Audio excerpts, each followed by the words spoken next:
అధిక బరువు అనేక సమస్యలకు కారణం. సాహితీ యోగా ఆన్లైన్ క్లాసులో జాయిన్ అవ్వండి. నన్ను చూసి ఎవరూ భయపడాల్సిన అవసరం లేదు. ఎవరిని భయపడాలని నేను ఈ పనులు చేయట్లేదు. నేను ఉద్యమకారుణ్ణి కాదు. ఏ ఉద్యమాలు నాకు ఇష్టం లేదు. ఒక్కొక్కరు మారాలి, మన దేశమంతా ఆరోగ్యంగా ఉండాలి, అంతే నాకు కావాల్సింది. నేను వేరే వాళ్ళని ఎదురుసుకొని మీరంతా తప్పు చేస్తున్నారు అని చెప్పేదానికి రాలేదు. మనమంతా అందరూ అపోలో హాస్పిటల్లో ఉన్న వాళ్లకు రోగాలు ఉన్నాయి. ఆ డాక్టర్లు రోగాలతోనే కష్టపడుతున్నారు. 100 మంది ఎండి ఎంఎస్ డాక్టర్లను తీసుకుంటే అందులో 18 మంది బీపీ ట్యాబ్లెట్ తీసుకుంటున్నారు. 28 మంది డయాబెటీస్ రోగంతో బాధపడుతున్నారు. అందులోనూ 16 మందికి క్యాన్సర్ రోగాలు వస్తున్నాయి. అంటే గడిచిన 50 సంవత్సరాల్లో ఏ ఒక్కరిని ఈ రోగాలు వదలట్లేదు. స్వామీజీలకు రోగాలు ఉన్నాయి, చీఫ్ మినిస్టర్లకు రోగాలు ఉన్నాయి, లెక్చరర్లకు రోగాలు ఉన్నాయి, బ్రాహ్మణులకు రోగాలు ఉన్నాయి, ముస్లింలకు రోగాలు ఉన్నాయి, క్రిస్టియన్లకు రోగాలు ఉన్నాయి, జైన్స్కు రోగాలు ఉన్నాయి, సిక్కులకు రోగాలు ఉన్నాయి. ఎవరిని వదిలిపెట్టడం లేదు. చిన్న పిల్లలకు రోగాలు వస్తున్నాయి. కానీ మేడం చెప్పినట్టు బుద్ధుడు అనేవాడు ఒకడు ఉండేవాడు. వాడి దగ్గరికి ఒక ఆవిడ తన చిన్న పిల్లని తీసుకెళ్ళి, చనిపోయింది పాప. బుద్ధుడు చాలా గొప్పవాడు, భగవానుడు, దేవుడు అంతటి వాడు. బాబు నా పాపను బతికించు అని తీసుకెళ్ళిందట. బుద్ధుడు అప్పుడు చెప్పాడు, లేదమ్మా నేను బతికించలేను, నాకేమీ తెలియదు ఇలాంటివన్నీ. లేదు లేదు నీవు చాలా గొప్పవాడివి, బతికించాలి అని పట్టుబట్టింది. ఆవిడకి తన పిల్ల మీద వ్యామోహంతో వదలకుండా ఏడుస్తూ అక్కడే కూర్చుండిపోయింది. అప్పుడు బుద్ధుడు ఏం చేయడం తోచకుండా ఇవిడికి ఎలాగైనా జ్ఞానోదయం కావాలి అని, ఏం కావాలి, మీ పాపను బతికించాలంటే ఏదైనా ఇంటికి వెళ్ళి, చావులేని ఇంటికి వెళ్ళి ఆవాలు తీసుకురామ్మా, ఆ ఆవాలతో నేను బతికిస్తాను అన్నాడు. ఆహా అనుకొని ఆవిడ పరిగెత్తుకుంటికి వెళ్ళి అందరి ఇళ్ళకు వెళ్ళడం మొదలుపెట్టింది. ఒక 10 ఇళ్ళకు వెళ్ళి అడిగే లోపలికి తెలిసిపోయింది ఆవిడకి, ప్రతి ఇంటిలోనూ చావు ఉంది అని.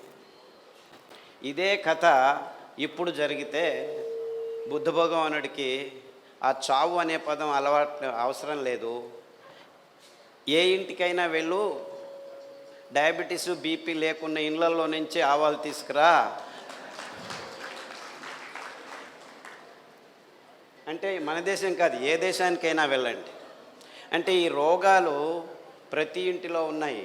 నేను ఇలా లెక్చర్ ఇస్తుంటే మండ్యా దగ్గర చిన్న పల్లెలో, ఏంటి సార్ ఇంకా మీరు ఇళ్ళల్లో ఉన్నారు, ప్రతి ఒక్కరి జోబుల్లో ట్యాబ్లెట్ ఉన్నాయి చూడండి అని ఇలా చూపిస్తున్నారు. అంటే ఇంటిలో ప్రతి ఒక్కరికి రోగాలు ఉన్నాయి. ఇంట్లో కాదు, ఇంట్లో ఉన్న ప్రతి ఒక్కరికి రోగాలు ఉన్నాయి. తమాషా ఏమిటంటే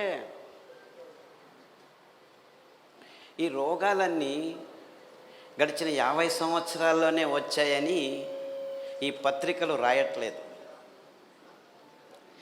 ఈ టీవీలు చెప్పట్లేదు. ఎంతవరకు చెప్పట్లేదంటే డయాబెటీస్ వస్తే బాగా కాదు అని చెప్తున్నాయి.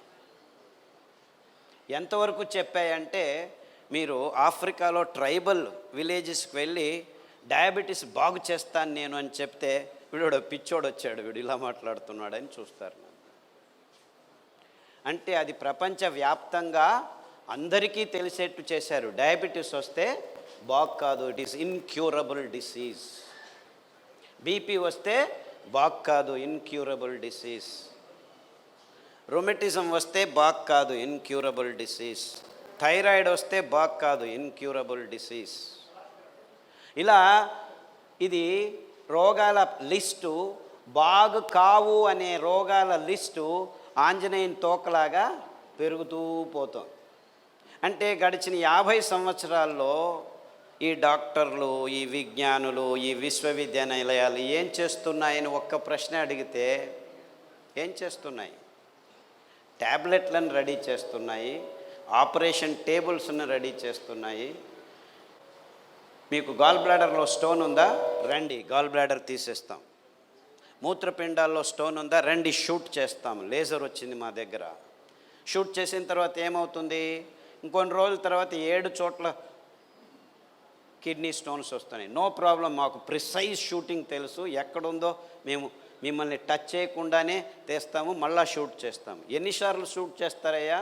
ఎన్నిసార్లు వస్తే అన్నిసార్లు షూట్ చేస్తాం. ఎడమ కన్నులో నొప్పి అయింది, ఆ డాక్టర్ దగ్గరికి వెళ్ళండి. కుడి కన్నులో నొప్పి అయింది, ఈ డాక్టర్ దగ్గరికి వెళ్ళండి. గర్భకోశంలో గడ్డలు ఉన్నాయి, ఆ డాక్టర్ దగ్గరికి వెళ్ళండి. ఓవరీస్లో ఇంకొక డాక్టర్ ఎండోక్రైన్, అక్కడికి వెళ్ళండి. ఇలా డాక్టర్లు, హాస్పిటళ్ళు ప్రతి సంవత్సరం ఏ ఊరికి వెళ్ళినా ఒక వీధిలో 1 కిలోమీటర్ నడిస్తే 1 ఉన్నది 2, 2 ఉన్నది 4, 4 ఉన్నది 6 హాస్పిటల్స్, మెడికల్ షాప్స్ ప్రతి సంవత్సరం పెరుగుతూనే పోతున్నాయి.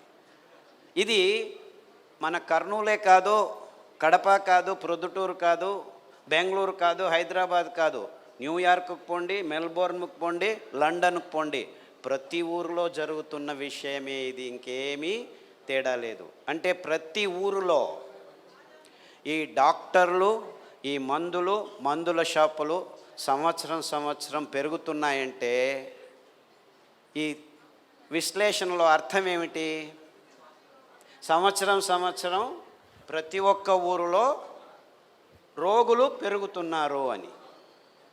కానీ 50 సంవత్సరాల నుంచి వీళ్ళందరూ ఏం చెప్తున్నారు? మనకి విజ్ఞానపు అంచుల్ని మేము చూసేస్తున్నాము అని చెప్పేస్తున్నారు. విజ్ఞానపు అంచులను చూసేస్తుంటే 50 సంవత్సరాలైంది, ఎందుకు రోగులు ఎక్కువ అవుతున్నారు? మీరు విజ్ఞానాన్ని అంతగా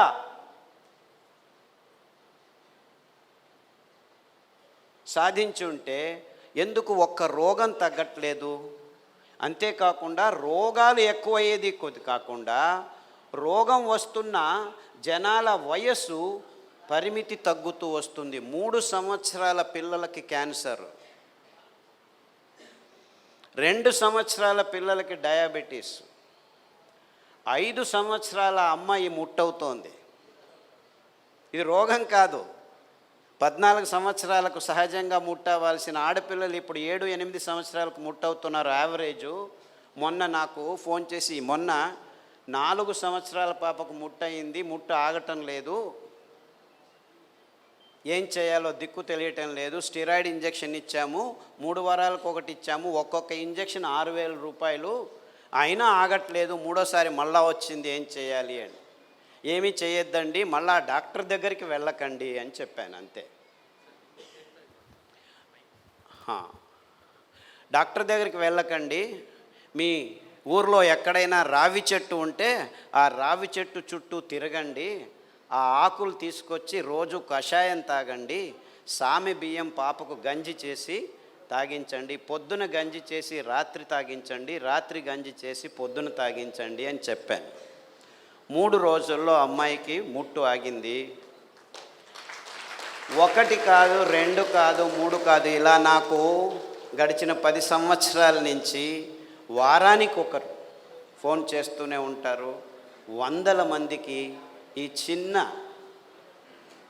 సహాయం అంటే సామెల గంజలు తాగండి, రావి చుట్టూ తిరగండి, రావి ఆకు కషాయం తాగండి, దగ్గరలో వేపాకు దొరికితే వేపాకు కషాయం తాగండి. చిన్న పిల్లలకి ఇంత ఘాటుగా ఉంటాయి కషాయం అంటే మీరు కంగారు పడకండి. 1 లీటర్ని 1/4 లీటర్కు కుదించాలి, అందులో ఘాటుగా ఉంటుంది, దాని వాసన చూస్తేనే మాకు కష్టమవుతుంది, ఎలాగో ముక్కు మూసుకొని మింగాలి, అలాంటిదేం కాదు.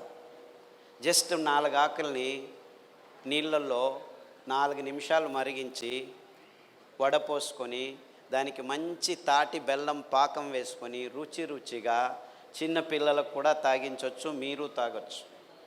ఇలాంటి కషాయాలు ఒక 50 రకాల కషాయాలని మేము గడిచిన 10 సంవత్సరాల్లో మానవునికి వస్తున్న అనేక రోగాలకు అతి సరళంగా ఉపశమనాన్ని కలిగించే విధానాన్ని కనుక్కున్నాం. అది రావి ఆకు కావచ్చు, పారిజాతం ఆకు కావచ్చు, జామ ఆకు కావచ్చు. ఈ దినం వచ్చారు ఒక ఆయన, డాక్టర్ ఆయన, 80 సంవత్సరాలు ఉన్నాయి, 80 సంవత్సరాలు. తలనొప్పి, మైగ్రేన్ హెడేక్, గడిచిన 35 సంవత్సరాలుగా ట్యాబ్లెట్ తీసుకుంటున్నాడు. ఈజ్ ఎ ప్రాక్టీసింగ్ డాక్టర్, ఇప్పటికీ ప్రాక్టీస్ చేస్తున్నాడు. ఆ తలనొప్పి వస్తే 2 గంటల తర్వాత వాంతికి అవుతుంది. వాంతికి అయిపోతే ఇంకొక గంట ఆయన ఎవరితో మాట్లాడలేరు. ఆ డాక్టర్ నాకు చెప్పిందంటే, క్యాన్సర్ వచ్చినా పర్వాలేదు, ఈ తలనొప్పి మాత్రం బాగలేదు. అంటే ప్రజల్లో ఏమిటంటే తమకున్న రోగమే చాలా పెద్దది అనిపిస్తుంది. ఎందుకంటే 30 సంవత్సరాల నుంచి కష్టపడుతున్నాడు. మైగ్రేన్ హెడేక్, ఆ తలనొప్పి వస్తే వాంతి అయితే నిశ్శక్తమై నిర్వీర్యమై గంట సేపు 2 గంటల సేపు పడుకున్న చోటే పడుకొని ఉంటాడు. నువ్వులు ఇనుప పెన్నం మీద టపటప అనేంత వరకు సన్న మంటలో వేయించుకొని పొద్దున పడిగడుపున ఒక చెంచా తీసుకొని తినండి, నములుతూ తినండి. నాకు పళ్ళు లేవు బాబు, 80 సంవత్సరాలు అన్నాడు. సరే తినద్దండి, తాటి బెల్లం వేసుకొని లడ్డు చేసుకొని పౌడర్ చేసుకొని నోట్లో పెట్టుకొని చప్పరించండి, 21 రోజులు చేయండి. 3 రోజులు చేసేలోపే ఆయనకు రోజు వచ్చే తలనొప్పి 4 రోజులకు ఒకసారి 4వ రోజు వచ్చింది. అయ్యో మళ్ళా వచ్చిందే అనుకున్నాను. నేను చెప్పాను 21 రోజులు చేయాలని. ఇంకా 3 రోజులు తిన్నాడు, 12 రోజుల వరకు తలనొప్పి రాలేదు, మళ్ళా వచ్చింది. ఇంకా 3 రోజులు తినే లోపల మొత్తం 18 రోజులు అయింది. తర్వాత తలనొప్పి రానే లేదు. 21 రోజులు అయిపోయింది. ఇప్పటికి 8 నెలలు అయింది, ఒక్కసారి కూడా ఆయనకు తలనొప్పి రాలేదు. ఈ మనిషి ప్రాక్టీసింగ్ ఎండి డాక్టర్, 30 సంవత్సరాలు ఈ సోకాల్డ్ ఆయన అమెరికాకి వెళ్ళాడు, అన్ని చోట్లకు వెళ్ళాడు, లెక్చర్లు ఇచ్చాడు, అంతా చేశాడు, ట్యాబ్లెట్లు తీసుకుంటూనే ఉన్నాడు. They could not help themselves.